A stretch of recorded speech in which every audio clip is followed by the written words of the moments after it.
নমস্কাৰ এটি গুৰুত্বপূৰ্ণ বাতৰি লৈ নিউজৰ ষ্টুডিঅ'ত মই মুকেশ হুছেইন। সদৌ অসম সত্ৰ মহাসভাৰ কেন্দ্ৰীয় প্ৰতিষ্ঠা দিৱস আৰু সাংস্কৃতিক সমাৰোহ সদৌ যোৰহাট জিলাৰ সত্ৰ মহাসভাৰ উদ্যোগত অহা 15 আৰু 16 ফেব্ৰুৱাৰীত যোৰহাটৰ খঙিয়া শ্ৰী শ্ৰী লেটুগ্ৰাম সত্ৰত অনুষ্ঠিত হ'ব। নিউজৰ এক বিশেষ প্ৰতিবেদন।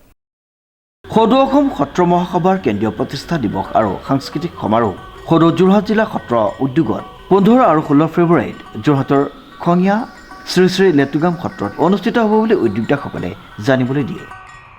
পৰম শ্ৰদ্ধাৰ বিভিন্ন ইলেক্ট্ৰনিক্স আৰু প্ৰিণ্ট মিডিয়াৰ পৰা অহা সাংবাদিক বন্ধুসকল, জয়তে আপোনালোক সকলোলৈকে সদৌ অসম সত্ৰ মহাসভাৰ তৰফৰ পৰা আন্তৰিক ধন্যবাদ আৰু কৃতজ্ঞতা জ্ঞাপন কৰিলোঁ। আজি আমাৰ এখনি সভা আছিলে সদৌ অসম সত্ৰ মহাসভাৰ কেন্দ্ৰীয় প্ৰতিষ্ঠা দিৱসটি। এইবাৰ আমি যোৰহাট জিলাৰ খঙিয়াৰ শ্ৰী শ্ৰী লেটুগ্ৰাম সত্ৰত, যোৰহাট জিলাৰ খঙিয়াৰ শ্ৰী শ্ৰী লেটুগ্ৰাম সত্ৰত আমি উদযাপন কৰাৰ সিদ্ধান্ত কৰিছোঁ। আজি সেই সিদ্ধান্তটো আজি হৈছে।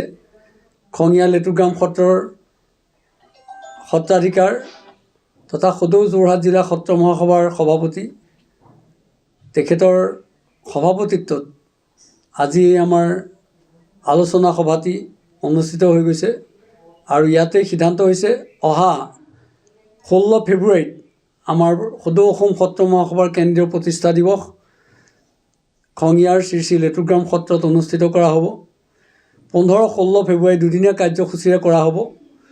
15 ফেব্ৰুৱাৰীত খোলবাদন, সত্ৰীয়া নৃত্য আৰু বৰগীতৰ প্ৰতিযোগিতা অনুষ্ঠিত হ'ব আৰু 16 ফেব্ৰুৱাৰীত পুৱা সদৌ অসম সত্ৰ মহাসভাৰ পতাকা উত্তোলন, তাৰপিছত স্মৃতি তৰ্পণ আৰু তাৰপিছতে বিয়লি 1 বজাৰ পৰা মুকলি সভা অনুষ্ঠিত হ'ব। মুকলি সভাত আমাৰ খোলবাদন, সত্ৰীয়া নৃত্য আৰু বৰগীত পৰিৱেশন কৰা হ'ব আৰু এই যি প্ৰতিযোগিতা আগদিনা অনুষ্ঠিত হ'ব তাত পুৰস্কাৰসমূহ বিতৰণ কৰা হ'ব। আপোনালোকে জানি ভাল পাব যে সদৌ অসম সত্ৰ মহাসভাই এই বছৰ সত্ৰ পুষ্প বঁটা আগবঢ়াইছে মাজুলীৰ শ্ৰী শ্ৰী উত্তৰ কমলাবাৰী সত্ৰৰ সত্ৰাধিকাৰ শ্ৰী শ্ৰী জনাৰ্দন দেৱ গোস্বামীলৈ আৰু তেখেতক উক্ত প্ৰতিষ্ঠা দিৱসৰ মুকলি সভাতেই সেই বঁটাটি প্ৰদান কৰা হ'ব। আৰু আমি নৃত্যাচাৰ্য পুৰোধা ব্যক্তি শ্ৰী যতীন গোস্বামী দেৱলৈ আমি আন্তঃৰাষ্ট্ৰীয় সত্ৰীয়া শিল্পী বঁটা আমি আগবঢ়াইছোঁ। সেই বঁটা ভাগো আমি সেই প্ৰতিষ্ঠা দিৱসতে আমি আগবঢ়োৱাৰ এটা সিদ্ধান্ত গ্ৰহণ কৰিছোঁ। আৰু অসমৰ এজন অতিকে পুৰোধা ব্যক্তি আমাৰ নগাঁও জিলাৰ কলিয়াবৰৰ শ্ৰী শ্ৰী বাঘৰগঞা সত্ৰৰ সত্ৰাধিকাৰ হিৰুপ্ৰসাদ মহন্তক জীৱনজোৰা সাধনা বঁটা প্ৰদান কৰাৰ সিদ্ধান্ত গ্ৰহণ কৰা হৈছে। সেই বঁটা ভাগো তাত প্ৰদান কৰা হ'ব। আনহাতে মৰিগাঁৱৰ শ্ৰী শ্ৰী শিলডুবি সত্ৰৰ মায়ঙৰ শ্ৰী শ্ৰী শিলডুবি সত্ৰৰ সত্ৰাধিকাৰ আমাৰ ক্ষীৰোদ গোস্বামীকো জীৱনজোৰা সাধনা বঁটা ভাগ উক্ত অনুষ্ঠানতে প্ৰদান কৰা হ'ব। আমি এইখিনি কাৰ্যসূচী আমি সেই প্ৰতিষ্ঠা দিৱসত অনুষ্ঠিত কৰিম। আনহাতে আপোনালোকক জনাবলৈ পাই আমি সুখী হৈছোঁ যে সদৌ অসম সত্ৰ মহাসভাই গোৱালপাৰাত মহাপুৰুষ শংকৰদেৱ গুৰুজনাৰ আইতাকৰ নামেৰে, আই খেৰসুঁতীৰ নামেৰে যি বিশ্ববিদ্যালয় আমি আৰম্ভ কৰিছোঁ, ইতিমধ্যে প্ৰশাসনীয় ভৱন উদ্বোধন হৈ গৈছে আৰু সেই বিশ্ববিদ্যালয়ত অহা 1 আগষ্টৰ পৰা নিয়মীয়াভাৱে শ্ৰেণীসমূহ অনুষ্ঠিত কৰাৰ পৰিকল্পনা কৰা হৈছে।